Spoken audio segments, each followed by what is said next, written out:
இது திமுக விசஸ் பிஜேபிலாம் சொல்ல வேண்டியதில்லை.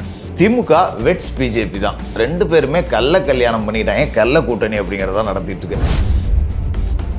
கெட் அவுட் ஸ்டாலின் அப்படின்னு ட்வீட் போடுறேன், 6 மணிக்கு போடுறேன், பெட்டு வச்சு பார்த்துக்கோமான்னாரு. என்ன இது get out Stalin, get out Modi? இதுதான் நீங்கள் லண்டனில் போய் படித்த அரசியலா? அண்ணாமலை இந்த மாதிரி ஒரு 1,00,000 ட்வீட் வரைக்கும் இன்றைக்கி போட்டிருக்காரு. இவ்வளோ கஷ்டப்பட்டு இதெல்லாம் செய்கிறதுக்கு ஜிபி முத்து கூட போய் உட்காந்து 2 ட்ரோல் வீடியோ போட சொல்லுங்கள். இதை விட அதிகமாக லைக் போகும். இந்திக்காரங்க தமிழகம் முழுக்க வந்துட்டாங்க. அப்போ அவன் இங்கேயே செட்டில் ஆகணும்னா அரசு பள்ளியில் இந்தியை கொண்டு வா. அதுக்காக தான் திட்டமிட்டு கொண்டு வராங்க அப்படின்னு நான் பார்க்குறேன். ஏன்னா இப்போ நம்ம தமிழ்நாட்டு பிள்ளைங்க ஹிந்தி படிக்கணும்னு அவ்வளோ அக்கறையா பிஜேபிக்கு? இங்கே கருத்து சுதந்திரம் அப்படிங்கிறது எப்படி தெரியுங்களா இருக்கு? உண்மையிலே எனக்கு நடந்த சம்பவத்தையே சொல்கிறேன். நான் சவுக்கு மீடியாவுக்கு நேர்காணல் கொடுக்க வரேன் அப்படின்னு 2 நண்பர்கள்ட்ட சொன்னேன். உடனடியாக பதில் என்ன தெரியுமா வந்துச்சு? அப்போ நாளைக்கு ஜெயில் தான், உனக்கு பெயில் போட்டுருவோமா? சவுக்கு மீடியாவுக்கு போனீங்கன்னா கன்ஃபார்மாக கேஸ் போட்டுருவாங்க, பெயில் போட்டு வச்சுருவோமா அப்படிங்கிறாங்க. அந்த அளவுக்கு தாங்க கருத்து சுதந்திரம் தமிழ்நாட்டில் இருக்கு. இது உண்மையிலேயே இதுக்கு நமக்கு அச்சமோ பயமோ கிடையாது. ஏன் சவுக்கு மீடியான்னா பயப்படுறீங்க?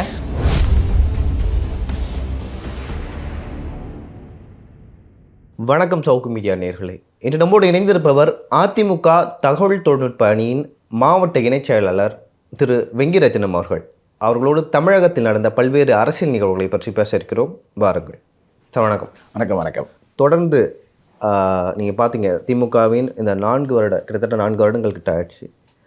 இந்த ஆட்சியில் பல்வேறு குற்றச்சாட்டுகளை அந்த கட்சியின் மீது சுமத்துறாங்க. அதே போல் தற்பொழுது இன்னொரு விஷயம் தமிழகத்தில் பூதாகரமாக மாறி வருகிறது. என்னென்னா, மத்திய அமைச்சர் திரு தர்மேந்திர பிரதாப் அவர்கள் ஒரு விஷயத்தை சொன்னார். என்னென்னா, நீங்கள் இந்திய அந்த புதிய கல்விக் கொள்கையும் அதே போல் இந்தியும் சேர்க்காவிட்டால் நாங்கள் நிதி தர மாட்டோம்னு ஒரு விஷயத்த சொல்லியிருக்கார். சொன்னோடனே தமிழகத்திலேருந்து மிகப்பெரிய எதிர்ப்பு வந்தது. ஒரு பக்கம் திமுக என்ற கட்சி ஆரம்பிக்கப்பட்டதுன்னு சொல்ல முடியாது. அந்த கட்சி ஆட்சியை பிடித்தது காரணமே மொழி போராட்டம் தான். ஸோ அந்த கட்சி ஓரளவு தங்களுடைய எதிர்ப்பை தெரிவித்து விட்டார்கள். இந்த விஷயத்தில் அதிமுக ஏன் அமைதியாக இருக்காங்க? இல்லை, இதில் அமைதியாக இருக்காங்க அப்படின்னு சொல்லிட முடியாது. ஏன்னா அதிமுகவோட நிலைப்பாடு அப்படிங்கிறது இருமொழி கொள்கை அப்படிங்கிறதுல ரொம்ப திடமாகவே இருக்கும். இதை எங்களோட பொதுச் செயலாளர் அண்ணன் திரு எடப்பாடி பழனிசாமி அவர்களும் தீவிரமாகவே சொல்லியிருக்காரு. மற்றபடி இங்கே இந்தி அப்படிங்கிற ஒரு மொழியை வச்சுக்கிட்டு இப்போ பிரச்சனை பண்ணிக்கிட்டு சமகால சட்டம் ஒழுங்கை திசை திருப்புறதுக்காக பிஜேபியும் திமுகவும் தேவையற்ற ஒரு நாடகம் போட்டுக்கிட்டு இருக்காங்க. இவங்க இஷ்டத்துக்கு போடுற இந்த கள்ள கூட்டணி நாடகத்துக்கெல்லாம் பதில் சொல்ல வேண்டிய இடத்துல எங்கள் பொதுச் செயலாளர் இல்லை. ஆக்கப்பூர்வமான மக்கள் பணிகளை முன்னெடுப்போம். சட்டம் ஒழுங்கு சந்தி சிரிச்சுக்கிட்டு இருக்கு. இங்கே கஞ்சா பொருட்கள், போதைப் பொருட்களோட விற்பனை அப்படிங்கிறது கட்டுக்கடங்காமல் போய்கிட்டு இருக்கு. மறுபக்கம் பார்த்தீங்கன்னா தினம் ஒரு பாலியல் வன்கொடுமை செய்திகள் அப்படிங்கிறது நம்ம செய்தித்தாள்களில் வராத நாளே இல்லை அப்படிங்கிற அளவுக்கு போயிட்டுருக்கு. இப்போ மக்களை நேரடியாக பாதிக்கக்கூடிய விஷயம் அப்படின்னு எடுத்துக்கிட்டிங்கன்னா இப்போ சட்டம் ஒழுங்கு பிரச்சனை தான். இந்தி அப்படின்னா இப்போ மக்கள் பார்வையில் எப்படி தெரியுங்களா மாற்றிருக்காங்க? இப்போ பெரிய அரசியல்வாதிகள் வீட்டு பிள்ளைகள் எல்லாமே நீங்கள் தனியார் பள்ளிக்கூடத்தில் படிக்கிறீங்க, அரசு பள்ளியில் படித்தா என்ன அப்படின்னு கேட்கக்கூடிய அளவுக்கு மக்களோட மனநிலை வந்திருக்கு. ஆனால் அதை தெளிவுபடுத்த வேண்டியது ஒவ்வொருத்தரோட கடமை. அவங்க கேள்வியில் நியாயம் இருக்கிற மாரி வெளிவோட்டமாக பார்த்தா தெரியும். இதில் என்ன பிரச்சனை அப்படின்னு பார்த்தீங்கன்னா, இந்தி அரசு பள்ளிகளில் புகுத்தப்படவே கூடாது. அதாவது இந்தி திணிப்பு அப்படின்னு இல்லை. நீங்கள் பிஜேபி தரப்பில் சொன்னீங்கன்னா நாங்கள் ஆப்ஷனல் லாங்குவேஜாக தான் வச்சுருக்கோம் அப்படிம்பாங்க. இப்போ இந்த கேஜி கண்டிகை, திருத்தணி இந்த பக்கம் இருக்கிறவங்களாம் ஆப்ஷனலாக தெலுங்கு எடுத்துக்கோங்க, ஒசூர் பக்கம் இருக்கிறவங்களாம் ஆப்ஷனலாக கன்னடத்தை எடுத்துக்கோங்க அப்படிம்பாங்க. ஆனால் இது எல்லாமே தமிழுக்கு ஒரு பெரிய ஆபத்து அப்படின்னு சொல்கிறத விட தமிழர்களுக்கே பெரிய ஆபத்து அப்படின்னு தான் இதை நம்மளால் சொல்ல முடியுது. என்ன காரணம் அப்படின்னு பார்த்தீங்கன்னா, இன்றைக்கி டெய்லி லேபர்ஸ் அப்படிங்கிறவங்க இந்திக்காரங்க தமிழகம் முழுக்க வந்துட்டாங்க. ஒரு நாளைக்கு 500 சம்பளம், 600 சம்பளம் அப்படின்னு சொல்லிட்டு தினமும் நீங்கள் சென்ட்ரலில் போய் நின்னீங்கன்னா ஒரு ட்ரெயினுக்கு 500 பேர் இறங்கிட்டு இருக்காங்க. என்ன காரணம்னா, அந்த பக்கம் பெரிய அளவில் பொருளாதாரம் அப்படிங்கிறது இல்லை. என்ன சொல்ல போனால் இந்திய அளவுலேயே தினமும் கட்டுமான பணிகள் நடக்கக்கூடியது தமிழ்நாட்டில் தான். தெருவுக்கு 4 வீடு கட்டிக்கிட்டு தான் இருக்காங்க. வட மாநிலங்கள்லாம் இன்னமும் பார்த்தீங்கன்னா அந்த பழங்கால ஓட்டு வீடுகள், குடிசை வீடுகள், அவங்ககிட்ட வருமானம் இல்லை, வீடு கட்ட முடியல. அப்போ அங்கே லேபர்ஸ் தேவைப்படலை, மனித சக்தி இங்கே தான் தேவைப்படுதுன்னு அவங்க கிளம்பி வராங்க. இப்போ இங்கே வரக்கூடிய வட மாநில தொழிலாளர்கள் என்ன பண்ணுறாங்க? திரும்ப நம்ம ஊரில் போய் என்ன சம்பாதிக்க போகிறோம், இப்படியே செட்டில் ஆகிடுவோம் அப்படிங்கிற மனநிலையில் இருக்காங்க. அப்போ அவங்களோட பிள்ளைகளை அவங்க படிக்க வச்சு ஆகணும். அவங்க பிள்ளைகள் தாய்மொழியாக அவங்க அந்தந்த மாநிலத்தை அழித்து இந்தியை மட்டுமே பயின்று வளர்ந்தவங்க. இங்கே அவங்களால ஹிந்தி படிக்க முடியல. தனியார் கல்லூரியில் போய் பள்ளிகளில் போய் படிக்கலாம் அப்படின்னா அவங்க டெய்லி லேபர்ஸ், வருமானம் பத்தாது. 50,000 60,000 ஒரு வருஷத்துக்கு கட்டி படிக்க வைக்க முடியல. அப்போ அவன் இங்கேயே செட்டில் ஆகணும்னா அரசு பள்ளியில் இந்தியை கொண்டு வா. அதுக்காக தான் திட்டமிட்டு கொண்டு வராங்க அப்படின்னு நான் பார்க்குறேன். ஏன்னா இப்போ நம்ம தமிழ்நாட்டு பிள்ளைங்க ஹிந்தி படிக்கணும்னு அவ்வளோ அக்கறையா பிஜேபிக்கு? தமிழ்நாட்டு பிள்ளைங்க மேலே, தமிழ்நாட்டு மாணவர்கள் மேலே பிஜேபிக்கு அவ்வளோ? நீங்கள் சொல்கிற அந்த அவங்க வட இந்திய தொழிலாளர்களின் பிள்ளைகள் வந்து படிக்க வேண்டும் அப்படின்னு சொல்லிட்டு மறைமுகமாக கொண்டு வராங்க அப்படின்னு சொல்லிட்டு நீங்கள் ஒரு விஷயத்த சொல்கிறீங்க. இப்போ நாம் வந்து வட மாநிலங்களில் வேலைக்கு போனால், இல்லை தமிழ்நாட்டில் இருந்தோ கேரளாவில் இருந்தோ, இப்போ நீங்கள் எக்ஸாம்பிள் எடுத்திங்கன்னா மும்பைக்கு போனால் அங்கே மும்பையில் வந்து பெரும்பாலான மக்கள் வந்து தமிழர்கள், கிட்டத்தட்ட ஒரு 5% வந்து தமிழர்கள் இருப்பாங்க. எங்கேருந்து போய் அங்கே செட்டில் ஆனவங்க. இந்த செம்பூர் ஆகட்டும், அதே போல் தாராவியாக இருக்கட்டும், இந்த பகுதியெல்லாம் பெரும்பான்மை மக்கள் வந்து தமிழ் மக்கள் வாழறாங்க. அதனால் அதுவும் பல தசாப்தங்களாக வந்து மும்பையில் வாழறாங்க. அதனால் வந்து நாங்கள் தமிழ் கல்வியை கொண்டு வரோம் அப்படின்னு சொல்லிட்டு அங்கே அந்த மாநில அரசு கொண்டு வரல. அப்படி இருக்கும்போது இங்கே இருக்கிற வட மாநில தொழிலாளர்கள் பிள்ளைகள் படிக்க வேண்டும்னு சொல்லிட்டு ஒரு கான்செப்ட் அவங்க கொண்டு வந்தாலும் அது எடுபடுமா?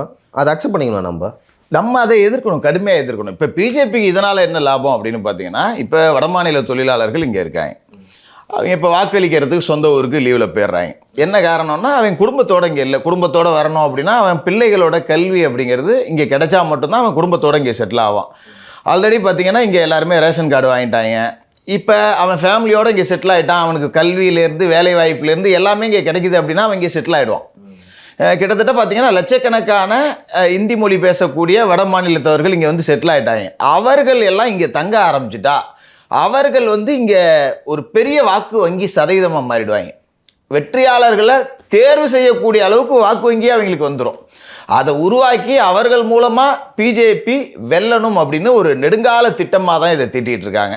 மறுபக்கம் நம்ம தமிழர்கள் வந்து வட மாநிலத்துக்கு போயிருக்காங்க, வேலை செஞ்சுருக்காங்க அப்படிங்கிறதெல்லாம் ஏற்றுக்க முடியாது. நீங்கள் 65களில் பார்த்தீங்கன்னா எல்லாருமே இந்த தாராவி பகுதியில் போயெல்லாம் செட்டில் ஆகிருப்பாங்க. இன்னும் கூட தாராவி அப்படிங்கிறது தமிழர்கள் பகுதியாக தான் இருக்குது. ஆனால் இன்றைக்கி எந்த தமிழனும் கூலி வேலைக்கு வட மாநிலத்துக்கு போகிறதே கிடையாது. ஏன்னா இங்கே இருக்கக்கூடிய வேலையை செய்யவே ஆள் இல்லாமல் வட மாநிலத்திலேருந்து இறக்குமதி பண்ணிட்டு இருக்கோம். அதுக்கு இன்னொரு காரணம் என்னென்னா, இங்கே இருக்கவங்களுக்கு வந்து கல்வி அறிவு வந்துருச்சு. கூலி வேலைக்கு போக வேண்டிய சூழல் அவங்களுக்கு இல்லை. கூலி அறிவுக்கு போக வேண்டிய சூழல் இல்லை. அப்படியே இருந்தாலும் கூட அவன் இங்கே இருக்கிற சம்பளத்தை விட வட மாநிலங்களில் அதிகம் வாங்கிட முடியாது. அப்போ இங்கே இருக்கக்கூடியவர்கள் இங்கே இருக்கக்கூடிய கூலி பத்தலை அப்படின்னா சிங்கப்பூர், துபாய், மலேசியான்னு பிற நாடுகளுக்கு கூலியாக போகிறாங்களே தவிர பீகாருக்கோ உத்தரப்பிரதேசத்துக்கோ போய் அவன் அன்றாட சாப்பாட்டுக்கு கஷ்டப்படணும் அப்படின்னு யாரும் விரும்ப மாட்டான். இங்கேயே அவ்வளோ வேலைகள் கொட்டி கிடக்கு. வட மாநிலத்தவர்களுக்கு வேலை கொடுத்து அதை வேலை வாங்குறதுக்கு மட்டுமே தமிழர்கள் இருக்காங்க. அதுக்கே ஆள் பற்றாக்குறை அப்படிங்கிறது இருக்குது. அதனால நம்ம ஆளுங்க இங்கேருந்து வட மாநிலத்துக்கு போகிறாங்க, அங்கே தமிழ் படிக்க வைக்கணும் அப்படிங்கிற தேவையில்லை. போகிறாங்க பெரிய பெரிய நிறுவனங்களில் இப்போ ஒரு உயர் அதிகாரிகளாக போகிறாங்க. அவங்களுக்கு நல்ல சம்பளம் இருக்கும். அவங்க நினச்சா வட மாநிலத்திலேயே போய் குடும்பத்தோடு தங்கினாலும் அங்கே இருக்கக்கூடிய உயர்ந்த பள்ளிகளில் அதிகபட்ச செலவுகள் பண்ணி அவங்களால படிக்க வைக்க முடியும். அந்த செலவு செய்யும் திறன் இங்கே கூலி வேலைக்காக வரக்கூடிய வடமாநில தொழிலாளர்களுக்கு இல்லை. அவங்களுக்கு அப்போ குறைந்த விலையில் கல்வி அப்படிங்கிறது இங்கே அரசு பள்ளிகளில் கொடுத்துடலாம் அப்படிங்கிறது தான் இதோட பெரிய பின்னணியாக இருக்குது. இவங்க சொல்கிறாங்கல்ல, மத்திய அரசு நாங்கள் கண்டிப்பாக வந்து இந்தியா அமல்படுத்திய தீர்வோம், புதிய கல்விக் கொள்கையை வந்து ஏற்றுக்கொண்டு ஆக வேண்டும் அப்படின்னு சொல்லிட்டு தொடர்ந்து வலியுறுத்திட்டு வராங்க. அது ஏன் இந்த காலகட்டத்தில் வலியுறுத்தி வராங்கன்னா, அடுத்த கல்வியாண்டு இன்னும் 2-3 மாதங்களில் தொடங்கிடும். இப்போ மார்ச், ஏப்ரல், மே, இன்னும் ஒரு 4 மாதங்கள் தான் இருக்குது. அதுக்குள்ளே நான் வந்து செயல்படுத்தி ஆவேன் அப்படின்னு சொல்லிட்டு ஒரு கட்டாயத்தோடு இருக்காங்க. இதை இப்படி பார்க்குறதா, இல்லை வந்து இங்கே ஏற்கனவே வந்து பெண்களுக்கு எதிராக பாலியல் குற்றங்கள் அதிகமாக நடக்குது, அது ஒன்று. அதே போல் சட்ட ஒழுங்கு பிரச்சனை இருக்குது, கள்ளச்சாராய பிரச்சனை இருக்குது. ஸோ இந்த விஷயங்கள்லாம் வந்து திமுகவுக்கு எப்படி சொல்கிறது, ஒரு நெகட்டிவ் இமேஜை கொடுக்குது.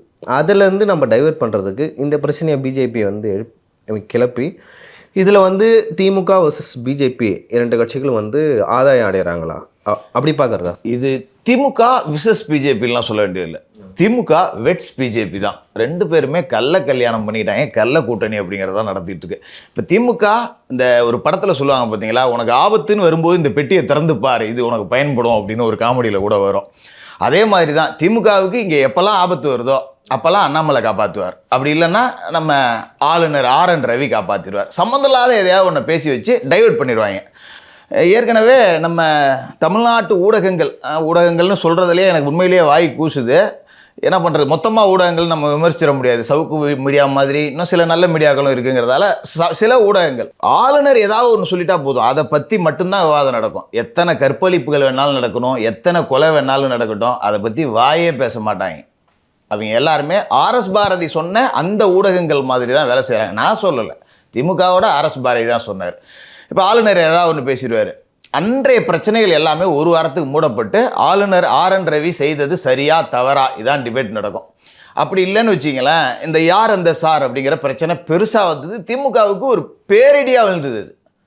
உண்மையிலேயே பார்த்தீங்கன்னா நானே சொல்கிறேன், ரொம்ப நாளைக்கு பிறகு அதிமுக அம்மா காலத்து அதிமுகவா சரியான எதிர்கட்சியாக நின்று அடித்தாங்க. குரல் வித்தையை காமிச்சு அதையும் டைவெர்ட் பண்ணிட்டு போகிறாரு ஒரு ஆள். அப்போ இவங்களுக்குள்ள கள்ள கூட்டணி அப்படிங்கிறது இருக்குது. இப்போ அண்ணாமலை பார்த்தீங்கன்னா இப்போ லண்டன் போயிருந்தார்.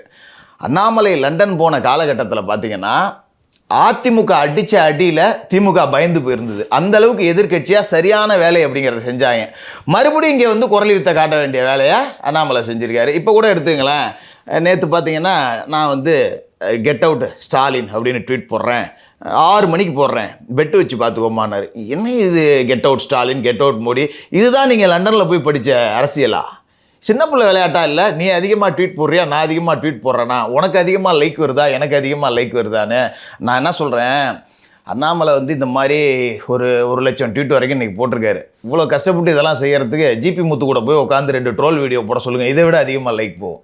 இது என்ன சும்மா சமூக வலைதளத்தில் சிறுபுள்ள விளையாட்டுலாம் விளையாண்டுக்கிட்டு நம்ம எதை தார்மீகமாக பேசணுமோ, எதை முன்னெடுக்கணுமோ அதை எல்லாத்தையும் மறைக்கிறதுக்காக திமுக கூட கள்ள கூட்டணி வச்சுக்கிட்டு இவ்வளோ வேலையும் செய்கிறாங்க. இந்த வருஷத்துக்குள்ளேயே ஏன் இந்த புதிய கல்விக் கொள்கை திட்டத்தை நம்ம அறிமுகப்படுத்தணும் அப்படின்னா, PM ஸ்ரீ திட்டத்தில் திமுக கையெழுத்து போட்டாங்க. இப்போ அந்த PM ஸ்ரீ திட்டம் அப்படிங்கிறது மும்மொழி கொள்கையை தானே வலியுறுத்துது. திமுக தானே அதில் கையெழுத்து போட்டிருக்காங்க. அது என்ன சொல்லி போட்டிருக்காங்க அப்படின்னா, இந்த கல்வியாண்டுக்குள்ளேயே நாங்கள் அமலுக்கு கொண்டு வரோன்னு போட்டுறீங்க. இப்போ நீங்கள் இந்தியை எதிர்க்கிறேன் அப்படின்னு சொல்லிட்டு, இது என்னங்க மக்கள் அவ்வளோ முட்டாள்களா? உண்மையிலேயே சொல்கிறேன், மக்களை முட்டாளாக நினைத்த எல்லாருமே தோற்று தெரித்து ஓடுனதாக தான் வரலாறு. திமுகவோட ஒவ்வொரு ஆட்சிக்கு பிறகான வீழ்ச்சி அப்படிங்கிறது மிகப்பெரிய படுபாதாள வீழ்ச்சியாக தான் இருந்திருக்கும். கடந்த கால வரலாறுகள் அப்படிங்கிறதும் அதை தான் சொல்லுது. பெரிய தோல்விகள் அப்படிங்கிறது தான் அடைவாங்க.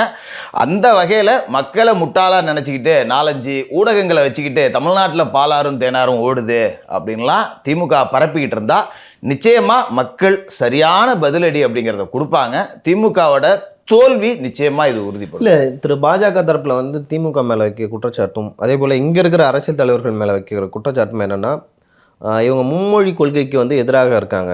ஆனால் இவங்களே வந்து அந்த CBSE ஸ்கூல் வச்சு நடத்துகிறாங்கல்ல, அங்கே வந்து ஹிந்தி இருக்குது அப்படின்னு சொல்லிட்டு சொல்கிறாங்க. உண்மையாகவே இங்கே இருக்கிற அரசியல் தலைவர்களுக்கு, திமுக ஆகட்டும், அதிமுக ஆகட்டும், இல்லை மற்ற கட்சி தலைவர்களாகட்டும், எல்லாருக்கும் உண்மையாகவே அக்கறை தான். இவங்க CBSE ஸ்கூலுக்கு பதிலாக தாய் தமிழ் பள்ளின்னு சொல்லிட்டு முழுக்க தமிழ் சொல்லிக் கொடுக்கும் பள்ளியை ஆரம்பிக்காமல் எதுக்கு CBSE பள்ளி ஆரம்பிக்கிறாங்க அப்படின்னு ஒரு கேள்வி எழுப்புகிறார். அது நியாயமானது தானே? இந்த கேள்வியை நாம் ஏற்றுக்கிட்டு தான் ஆகணும். அதாவது திமுகவுக்கு வந்து பெரிய தமிழ் மேலே அப்படியே அக்கறை, இந்தி எதிர்ப்பு அப்படிங்கிறதெல்லாம் கிடையாது. இப்போதைக்கு இங்கே நடக்கிற பஞ்சாயத்து எல்லாத்தையும் மறைக்கணும், சட்ட ஒழுங்கு பிரச்சனையும் மறைக்கணும். அப்போ அண்ணாமலை இந்த விவகாரத்தை கிளப்பி விட்டார். அதே மாதிரி மத்திய அமைச்சர் வந்து இப்போ நாங்கள் மும்மொழி கல்விக் கொள்கையை ஏற்கலை, புதிய கல்விக் கொள்கையை ஏற்கலை அப்படின்னா நிதி தர முடியாதுன்றாங்க. இதை வச்சுக்கிட்டு தமிழக மக்களை ஈஸியாக டைவெர்ட் பண்ணிடலாம். என்னன்னா, பிஜேபி மேலே ஒரு பழியை போட்டாலே இங்கே சிறுபான்மை மக்கள் எல்லாருமே திமுக தான் நம்மளை காப்பாற்றுது அப்படிங்கிற முடிவுக்கு வந்துடுவாங்க. பிஜேபி என்ன வேணாலும் பண்ணிடலாங்க. பிஜேபி மேலே பழியை போட்டு நாங்கள் பிஜேபி எதுக்கு, நாங்கள் மட்டும்தான் இருக்கோம், பாசிச பாஜகவை நாங்கள் மட்டும்தான் அறுத்து தள்ளிடுவோம், நாங்கள் இல்லைன்னா பாஜக உள்ளே வந்துடும். இதே குரல் வித்தையை தான் கடந்த ஒரு 5 வருடமாக தொடர்ச்சியாக காமிச்சிக்கிட்டு இருக்காங்க. ஆனால் பிஜேபி கேட்குற இந்த கேள்வியில் நியாயம் இருக்குது. நீங்கள் இந்தியை எதிர்க்கிறீங்க, உங்களோட கொள்கை அது அப்படிங்கிறப்ப நீங்கள் நடத்தக்கூடிய பள்ளிகளில் ஏன் அதை செய்கிறீங்க அப்படிங்கிற கேள்வி நியாயமான கேள்வி தான். இதுக்கு பள்ளி நடத்தக்கூடிய சம்பந்தப்பட்டவர்கள் மக்கள் முன்னாடி விளக்கம் அளிக்கணும். சார், இப்போது சமீப நாட்களாக பார்த்தீங்கன்னா தமிழ்நாட்டில் வந்து பெண்களுக்கு எதிரான பாலியல் குற்றங்கள் வந்து அதிகரித்த வண்ணம் இருக்கின்றன. நீங்கள் பார்த்தீங்கன்னா இந்த பல்கலைக்கழக விஷயமாகட்டும், தமிழ்நாட்டில் பல்வேறு இடங்களில் வந்து பள்ளியில் உள்ள ஆசிரியர்களே வந்து அங்கே இருக்கும் குழந்தைகளுக்கு வந்து இந்த மாதிரி பாலியல் துன்புறுத்தல் பண்ணுறதா வந்து செய்திகளில் பார்க்குறோம். நடக்குது. அப்படி இருக்கும்பொழுது ஒரு எதிர்க்கட்சியாக அதிமுக இந்த விஷயத்தில் வந்து சிறப்பாக கையாளுதா? நிச்சயமாக மக்களுக்கு ஆதரவான போராட்டங்களை தொடர்ச்சியாக அதிமுக முன்னெடுத்துக்கிட்டு தான் இருக்குது. ஊடகங்கள் வந்து அதிமுகவோட போராட்டங்கள் வெளியில் வராமல் பார்த்துக்கிறதுல ரொம்ப திறமையாக செயல்படுறாங்க. சும்மா 10 காசுக்கு போகாத விஷயங்கள்லாம் முன்னிறுத்தி நீங்கள் ஊடக விவாதங்களை கடந்த ஒரு 10 நாளாக எடுத்து பார்த்தீங்கன்னா, OPS தொடர்பான விவகாரம், அதிமுக தொடர்பான விவாதம், நீங்கள் டிபேட் அப்படின்னு எடுத்துக்கிட்டாலே உள்கட்சி பிரச்சனையா, செங்கோட்டையன் வெளியேறுகிறாரா, செங்கோட்டையன் OPS உடன் இணைகிறாரா, இதுதான் தினந்தரி விவாதம் அப்படிங்கிறதா இருக்கு. இது உங்களுக்கு தெரியும். இங்கே யார் மீடியாவை கண்ட்ரோல் பண்ணி வச்சிருக்கா அப்படிங்கிறது. இங்கே கருத்து சுதந்திரம் அப்படிங்கிறது எப்படி தெரியுங்களா இருக்கு? உண்மையிலேயே எனக்கு நடந்த சம்பவத்தையே சொல்கிறேன். நான் சவுக்கு மீடியாவுக்கு நேர்காணல் கொடுக்க வரேன் அப்படின்னு 2 நண்பர்கள்ட்ட சொன்னேன். உடனடியாக பதில் என்ன தெரியுமா வந்துச்சு? அப்போ நாளைக்கு ஜெயில் தான் உனக்கு, பெயில் போட்டுருவோமா, சவுக்கு மீடியாவுக்கு போனீங்கன்னா கன்ஃபார்மாக கேஸ் போட்டுருவாங்க, பெயில் போட்டு வச்சுருவோமா அப்படிங்கிறாங்க. அந்த அளவுக்கு தாங்க கருத்து சுதந்திரம் தமிழ்நாட்டில் இருக்கு. இது வந்து உண்மையிலேயே இதுக்கு நமக்கு அச்சமோ பயமோ கிடையாது. ஏன் சவுக்கு மீடியான்னா பயப்படுறீங்க? அப்போ ஒருத்தர் வந்து ஆட்சிக்கு எதிரான்னு கூட கிடையாது, நீங்கள் ஆண்டு கிழிக்கிற லட்சணத்தை பேசினாலே வழக்கு போடுவோம் அப்படின்னா இது என்ன மாதிரியான கருத்து சுதந்திரம்? அப்போ 4-5 மீடியாக்களை மிரட்டி வச்சுக்கிட்டு திமுக தொடர்பாக எதுவுமே பேசாத, நீ அதிமுக சார்பாக ஏதாவது விவாதம் பண்ணிக்கிட்டே இரு, இல்லைன்னா ஆளுநர் கண்டென்ட் கொடுப்பாரு விவாதம் பண்ணு, இல்லைன்னா அண்ணாமலை ஏதாவது குரலி வித்தை காட்டுவார் விவாதம் பண்ணு. மற்றபடி இங்கே ஆட்சி அவலங்கள், இங்கே நடக்கக்கூடிய கள்ளச்சாராய மரணங்கள் தொடர்பாக எத்தனை மீடியாக்கள் விவாதம் பண்ணியிருக்கு, பாலியல் பிரச்சனைகள் நடந்துகிட்டு இருக்கு எத்தனை மீடியா விவாதம் பண்ணியிருக்கு. இன்னைக்கு நேற்று கூட பாருங்கள், மணல் கடத்தலை தட்டி கேட்ட ஒருத்தரை கொலை செய்ய முயற்சி செஞ்சுருக்காங்க. இது தொடர்பாக ஏதாவது விவாதம் நடந்திருக்கா அப்படின்னா இல்லை. மெரினாவில் ஒரு காவலர் இரவு நேரத்தில் ஒரு தம்பதியினரோ யாரோ தம்பதியினர் தனியாக உட்காந்துருக்காங்க. அவர் போய் அங்கே கேட்குறாரு, யார் நீங்கள், ஏமா இங்கே உட்காந்துருக்கீங்கன்னு. சம்மந்தப்பட்ட காவலர் இப்போ ட்ரான்ஸ்ஃபர் பண்ணப்பட்டிருக்காரு. இது என்ன மனநிலை இது? இப்போ ஒரு 2 பேர் தனிமையில் இருக்காங்க, நாட்டில் பாலியல் குற்றம் அப்படிங்கிறது பஞ்சமில்லாமல் நடந்துக்கிட்டு இருக்கு. போலீஸ்காரரோட டியூட்டி தானே இது? இப்போ பார்த்த உடனே அவங்க கணவன் மனைவின்னு இவருக்கு தெரியுமா? போய் யார் அப்படின்னு விசாரணை செய்ய வேண்டியது அவரோட வேலை தானே. இருட்டில் உட்காந்துருக்காங்க, அங்கே ஒரு சம்பவம் நடந்தால் இரவு ரோந்து பணியில் இருக்கிற இவர் தானே பொறுப்பாகணும். ஆமாம், நாட்டோட சூழலும் அப்படி தானே இருக்கு. அங்கே போய் சந்தேகப்பட்டு விசாரிக்கிறதாங்க போலீஸோட வேலையை. அதை விசாரித்ததுக்கு அவரை சஸ்பெண்ட் பண்ணியிருக்காங்க. ஆனால் சில அதிகாரிகள் தங்க இஷ்டத்துக்கு அரசியல் கட்சி தலைவர் மாதிரி பேசிகிட்டு இருக்காங்க. அவங்கள சஸ்பெண்ட் பண்ணலை, அவங்கள வெயிட்டிங் லிஸ்ட்டில் வைக்கல, எதுவுமே பண்ணலையே. எத்தனையோ அதிகாரிகள் மேலேயே பாலியல் குற்றச்சாட்டு நடந்துகிட்டு இருக்கு, குற்றச்சாட்டு தொடர்ச்சியாக வந்துகிட்டு இருக்கு. அவங்க மேலே நடவடிக்கை எடுக்காமல் முறையாக வேலை செஞ்ச ஒரு சாதாரண கடைநிலை ஒரு ஏட்டையாவாக இருப்பார், இல்லை ஒரு ரோந்தில் இருக்கக்கூடிய ஏஆர் போலீஸாக இருப்பார், அவரை போய் சஸ்பெண்ட் பண்ணி வச்சுருங்க. அப்போ சட்ட ஒழுங்கு அப்படி தான் இருக்குது. இதையெல்லாம் பேசக்கூடாது அப்படிங்கிறதுக்காக தான் மொத்த மீடியாவும் அதிமுக பின்னாடியே சுற்றிட்டு இருக்கு. அதிமுக நடத்தக்கூடிய போராட்டங்களை மடைமாற்றி திமுக ஆட்சியில் பாலாறும் தேனாரும் ஓடுது அப்படிங்கிறதான் பேசிகிட்டு இருக்காங்க. இன்றைக்கும் சொல்கிறேன், சவுக்கு மீடியா மாதிரி சில ஊடகங்கள் இல்லைன்னா உண்மையிலேயே திமுக ஆட்சியில் பாலாறும் தேனாரும் ஓடுதுன்னு மக்களை நம்ப வச்சுருவாங்க. நாம் என்ன செய்தி பார்க்கணும் அப்படிங்கிறத இங்கே உள்ள ஊடகங்கள் முடிவு பண்ணுது. முதல்ல ஊடகங்கள் அப்படிங்கிறது எதிர்கட்சியாக இருக்கணும், எந்த கட்சி ஆளுங்கட்சியாக இருந்தாலும் சரி. இல்லை, நீங்கள் சொல்கிறீங்க நீங்கள் 10 வருடம் வந்து ஆளும் கட்சியாக இருந்தீங்க தொடர்ந்து 2011 2021 வரைக்கும். அப்படி இருக்கும் பொழுது இந்த 10 வருடங்களில் வந்து தமிழக மீடியாவை வந்து அதிமுக அப்படி கண்ட்ரோலில் வச்சுருந்ததுன்னா இல்லை, ஓகேங்களா, ஓரளவு வந்து சுதந்திரமாக செயல்பட விட்டார்கள். அப்பொழுதும் திரு சவுக்கு சங்கர் அவர்கள் அதிமுக வந்து கடுமையாக விமர்சனம் செய்தார். அப்படிப்பட்ட சூழலில் இப்பொழுது வந்து நீங்கள் எதிர்க்கட்சியாக வரீங்க. இப்பொழுது ஊடகங்களில் வந்து நீங்கள் தான் கையில் வச்சுருக்கணும். ஒரு எதிர்க்கட்சியாக எல்லா ஊடகங்களும் கையில் வச்சுக்கிட்டு ஆளுங்கட்சி என்ன தவறு செய்தோ அதை வந்து அந்த ஊடகங்களுக்கு சொல்லணும், சுட்டி காட்டணும், அதை நீங்கள் பயன்படுத்தி கொள்ளணும். இப்படி எல்லாம் பயன்படுத்தி கொள்ள எதிர்க்கட்சியான அதிமுக தவறி விட்டதா அப்படின்னு ஒரு கொஷின் வருது. இல்லை, இன்றைக்கி பெரும்பகுதி ஊடகங்கள் அப்படின்னு எடுத்துக்கிட்டாலே திமுக ஊடகங்கள் தான். ஒன்று திமுக ஊடகங்கள், இல்லை திமுகவோட கூட்டணி கட்சி ஊடகங்கள். ரெண்டாவது, ஆளுங்கட்சியாக அதிமுக இருக்கிறப்ப மீடியாக்களை மிரட்டக்கூடிய வேலைகளை செய்யவே மாட்டாங்க. அது அவங்களோட வேலை. ஜனநாயகத்தோட 4வது தூண். நல்லது நடந்தால் பாராட்ட போகிறாங்க, கெட்டது நடந்தால் விமர்சிக்க போகிறாங்க அப்படின்னு. இதுதான் ஜனநாயகம். இந்த ஜனநாயகத்தை அதிமுக ரசிச்சுது. ஆனால் இன்றைக்கி அதே ஜனநாயகத்தை திமுக கொதறி தின்னுக்கிட்டு இருக்கு.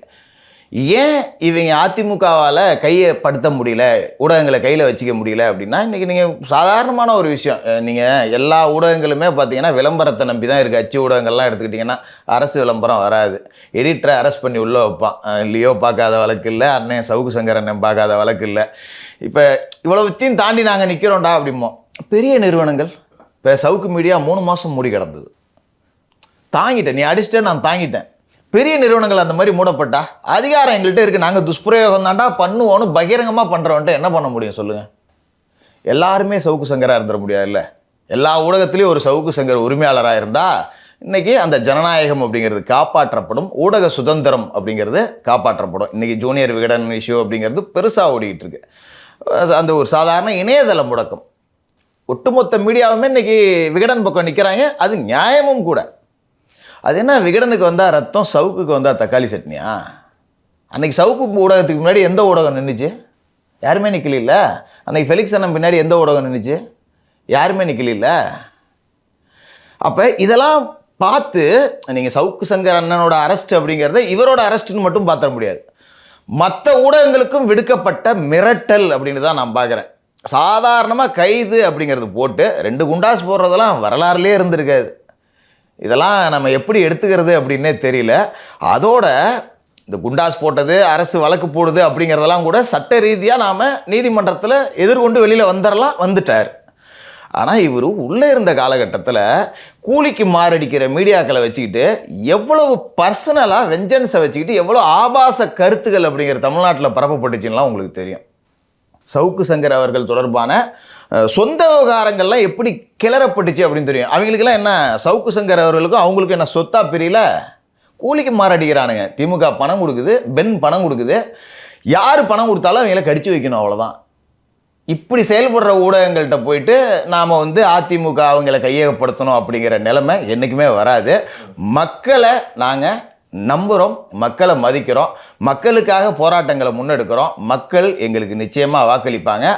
திரும்பவும் அதிமுக ஆட்சிக்கு வந்த பிறகு ஊடக ஜனநாயகம் அப்படிங்கிறது காக்கப்படும். சரிங்க சார், இது வரைக்கும் பல கேள்விகள் கேட்டேன். எல்லா கேள்விக்கும் வெளிப்படையாக பதில் சொன்னீங்க. உங்களோட நோக்கங்களும் எண்ணங்களும் வெற்றி பெற வாழ்த்துக்கள். ரொம்ப நன்றி.